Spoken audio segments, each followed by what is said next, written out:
لماذا يتوسل الصينيون الجميع لتناول بذور البطيخ؟ إذا قمت بغلي بذور البطيخ وشربها لمدة 7 أيام، سترى ماذا سيحدث لجسمك. نعم صحيح، شاهد حتى النهاية واستعد لتلقي هدية رائعة. طبيب علمه لي، وستكون سعيدا بمعرفته.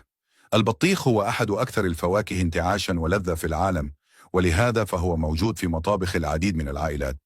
للأسف، يميل الناس إلى التخلص من بذوره بسبب نقص المعرفة. هل أنت من هؤلاء الذين يتخلصون من بذور البطيخ؟ بذور البطيخ لها فوائد طبية كبيرة. البذور غنية بفيتامين بي مثل النياسين وثيامين. بالإضافة إلى ذلك تحتوي على أوميغا 3 والبروتينات والمعادن مثل المنغنيز والفوسفور والبوتاسيوم والمغنيسيوم والنحاس والحديد. كل هذه الفوائد يجب أن نكتشفها جميعا.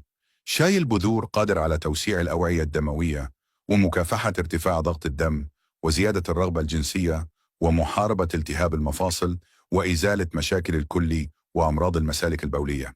الشاي بسيط للغاية. سأقدم لك وصفة مذهلة حول كيفية استخدام بذور البطيخ لتحسين صحتك. استخدم شاي بذور البطيخ الطازجة. له تأثير رائع على جسمنا. يزيل الحصى والرمل من الكلي. هل تعرف شخصا يعاني من هذه المشكلة؟ اكتشف الآن كيف يمكنك استخدام منقوع البطيخ لتنظيف كليتيك. ستحتاج إلى ملعقتين كبيرتين من بذور البطيخ الطازجة ولتر من الماء. أولا، اغلي الماء ودعك بذور البطيخ. بهذه الطريقة تطلق الزيت في الماء.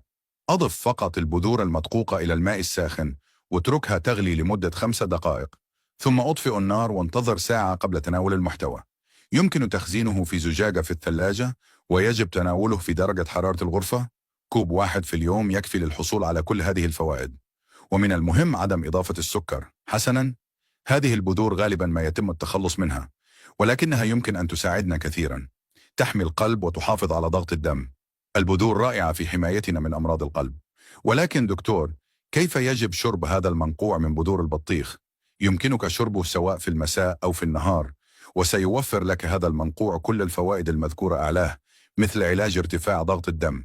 هذه الأطعمة الصغيرة تساعد أيضا في التخلص من الماء الزائد من الجسم، مما يقلل من الشعور بالانتفاخ. شيء آخر رائع هو أنها تنظم ضغط الدم. تمنع الأمراض بفضل الأرجينين الموجود في البذور. بالإضافة إلى ذلك، تساعد بذور البطيخ الجسم على امتصاص الكالسيوم من الطعام. هل تعرف هذه الفوائد لبذور البطيخ؟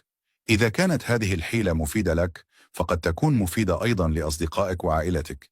أخبرني من أي مدينة تشاهد الفيديو كي أرسل لك تحية في الفيديو القادم. تحية اليوم إلى أم شيماء من السعودية، صفاء من لبنان. تحياتي لكم وأبقوا مع الله.